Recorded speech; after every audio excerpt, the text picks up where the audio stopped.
everybody, so when I was thinking about what I was going to film for this week's video, I was just standing in my kitchen, just dazing as I do, and I looked over to the windowsill and I spot these real good looking bananas.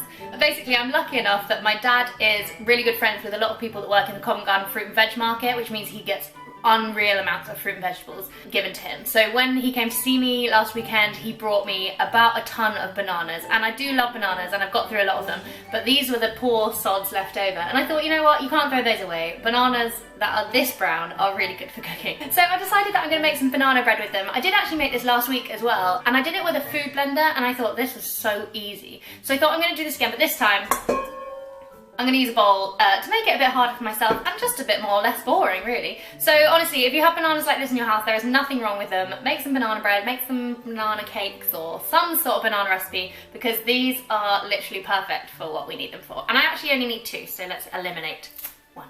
Ha. So other than the bananas, what you're going to need to make your banana bread is butter, 2 eggs, caster sugar, self-raising flour, and baking powder. See how simple that is? Minimal. Right. First things first, I'm the realist. So the first thing you want to do is like cream your butter. I really haven't prepared for this arm workout that is about to happen. I could get sweaty. I'm gonna just do this for a while, so I'll see you when it's creamed. I'm regretting this already. Woo! Okay, that's gonna do. This is what we're looking like. Into that creamed butter, you want to add your caster sugar. And this you need to stir until it's like light and fluffy, but my arms are probably never going to get it light and fluffy, let's be honest. But we'll do as much as we can. Oh my god. Woo, woo, woo. This is when a big strong boyfriend comes in handy. Or girlfriend. Someone big and strong. Well, it looks fluffy. Woo. Right, I think that's gonna have to do. Voila. Next up is our eggy friends. What I'm gonna do is just crack them into this bowl and give them a little mix up, because it says you have to add them slowly, and obviously if you just crack an egg in, that's not very slow adding. Oh, that wasn't very slowly, very well. I haven't made a cake by hand in a very, very long time. Why have I decided now? I don't know. Ah! And a little flour as well. Just a little bit. Oh, my arm! Does Mary Berry use her arm to whisk? Or does she use a mixer? I wonder. Okay, so actually looking quite nice. The rest of the eggs, oh, go in. This is looking better than I anticipated. Woohoo!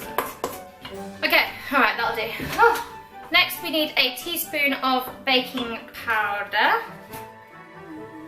There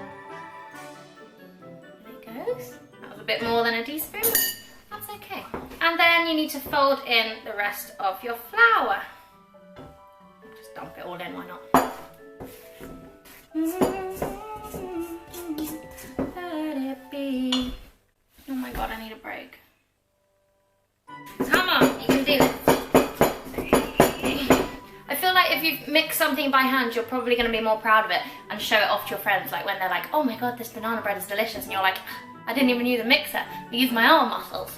And then you can go, and then you can make them feel your arm muscles. This is actually looking alright though. Look. See? Then the last thing you want to add in is obviously your key ingredient, the bananas. So give them a peel. And I think it's quite nice to have lumpy banana through it. So all I do is literally just like break parts and just dump them in. They smell very pungent as well.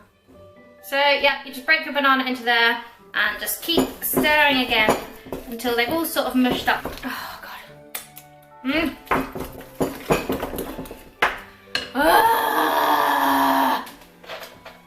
Think of the muscles, think of the muscles. Okay, we're good. This is what we're looking like. Delicious, am I right? Yep. The next thing you want to do is grab yourself a loaf tin and some grease-proof baking paper. The first thing I'm going to do is just grease this baking tin, and I don't have any kitchen rolls, so I'm just going to use a piece of baking paper rolled up. And just get some butter. Grease your baking tray. And then what you want to do is just line your tin with the greaseproof paper. And that is what I call a lined loaf tin. So the next step is obvious. You basically just want to pour your mixture in. Now, this does make quite a lot of mixture, and I think it's probably because my bananas are so big, but last time I made this, it was huge and it like completely overflowed. So I'm actually just going to put in 2/3 of the mixture, and then I think I'll just make some little cupcakes with the rest, but who knows. So we're going to pop that in about halfway up, I'd say. Perfect. So I filled it about halfway up, and this is going to go into a preheated oven at 180 degrees for half an hour. So I will see you when this little baby is golden. Woo! Hello everybody, so I'm back now. It was about an hour.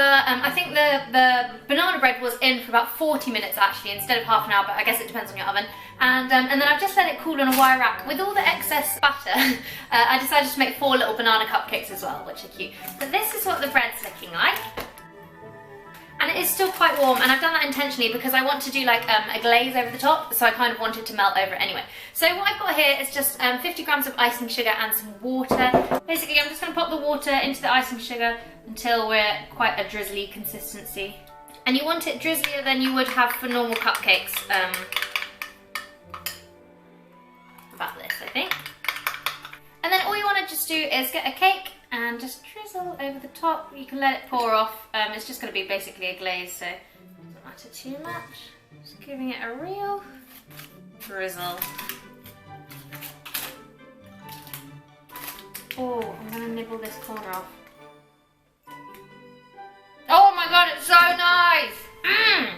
So there you have it, you can see how simple it is. So that is your banana bread done. If you do, look, I've got to lean in because I can't be bothered to move the camera. If you do decide to make this banana bread at home, please let me know or send me a picture on Instagram or Twitter. I will leave all of my social media links in the description below. And that's it. I hope you have a lovely weekend. Happy banana bread making, and I'll see you next week. Bye!